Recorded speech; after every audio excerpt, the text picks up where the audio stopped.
રવિવારે પુણામાં તળાવ નજીક કોંગ્રેસ દ્વારા સુસત્કર્મ ઉપવાસનું આયોજન કરી મોદીના સદભાવના ઉપવાસની સમાંતર કાર્યક્રમ યોજી ભાજપ અને મોદીની પોલ ખોલવાની કામગીરી કરવામાં આવી હતી।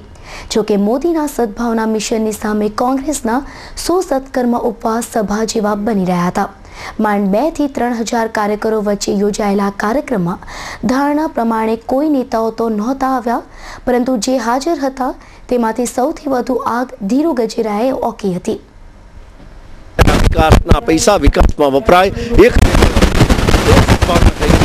સદભાવના હોય તો એને ભારતીય જનતા પાર્ટીના અસંખ્ય કાર્યકર્તાઓ આજે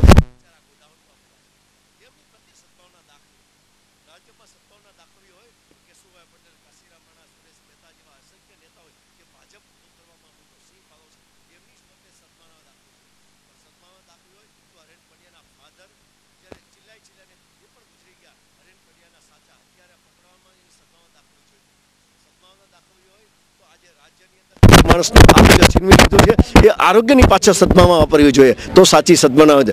રાજ્યના ગરીબ માણસોને આજે દીકરા દીકરીઓ ભણી શકતા નથી, શિક્ષણનું વ્યાપારીકરણ કરી દીધું, એની પાછળ સદભાવના વાપરવી જોઈતી હતી। રાજ્યના ખેડૂત આજે બિસ્માર બની રહ્યો, ઘરનો ખેડૂત આજે દેવાદાર બની રહ્યો।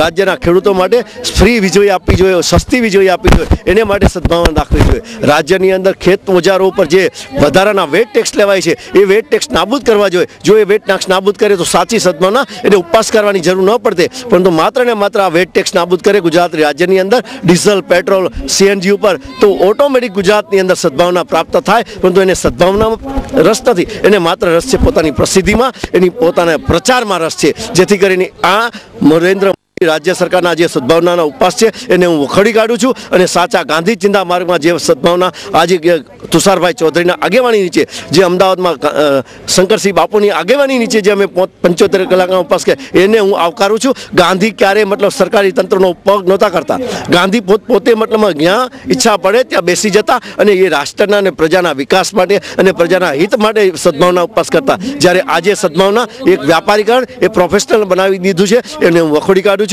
અને ગાંધી ચિંતા માર્ગે જે અમે ઉપવાસ કરીએ સાચા સત્કર્મના ઉપવાસ છે એમને અમે આવકારીએ છીએ। અને કોંગ્રેસના આ કાર્યક્રમમાં નવા બનેલા શહેર કોંગ્રેસ પ્રમુખ અશોક જીરાવાલાએ પણ મોદી અને ભાજપ સરકારને શહેરના મુખ્ય ગણાતા 2 ઉદ્યોગ હીરા અને ટેક્સટાઇલ મુદ્દે આડે હાથ લીધા હતા।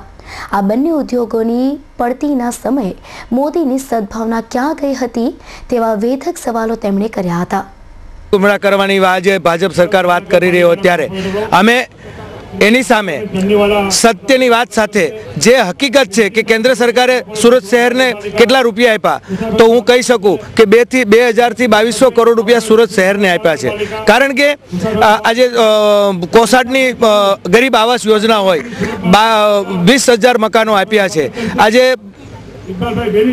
જે ફ્લાયઓવરો બન્યા છે એમાં 70% ની રકમ કેન્દ્ર સરકારની છે। આને સદભાવના કહેવાય। માત્ર સદભાવના બોલવાથી નથી થતી, એની પાછળ રિયાલિટી તમારી આજે ભાજપ સરકાર પાસે રિયલ કોઈ શબ્દ નથી, એટલે દુરુપયોગ થઈ રહ્યો છે। સદભાવનાનો દુરુપયોગ સરેઆમ કરી રહ્યા છે અને પ્રજાને ગુમરાહ કરી રહ્યા છે।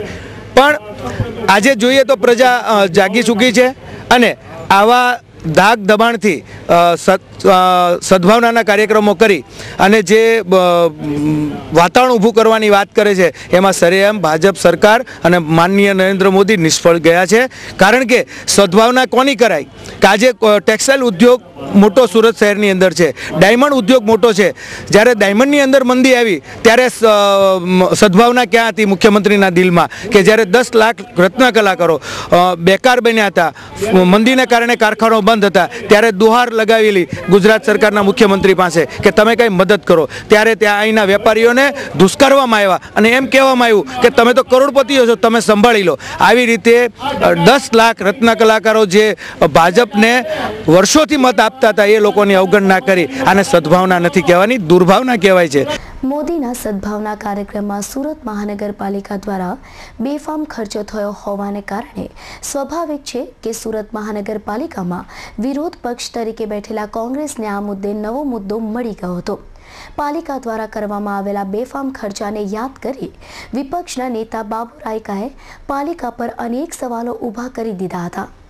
ગુજરાતના મુખ્યમંત્રી નરેન્દ્રભાઈ મોદી મારફતે સુરતમાં સદભાવના યાત્રાનું જે આયોજન સરકારી ખર્ચે કરવામાં આવ્યું છે અને ખૂબ જ મોટું રાજકીય નાટક ભજવવામાં આવી રહ્યું છે, ત્યારે પાર્કે પૈસે તહેવાર મનાવવાની ભાજપવાળાઓને આદત છે, જ્યારે સુરત કોંગ્રેસે આજે પોતાના સ્વખર્ચે લોકો પાસે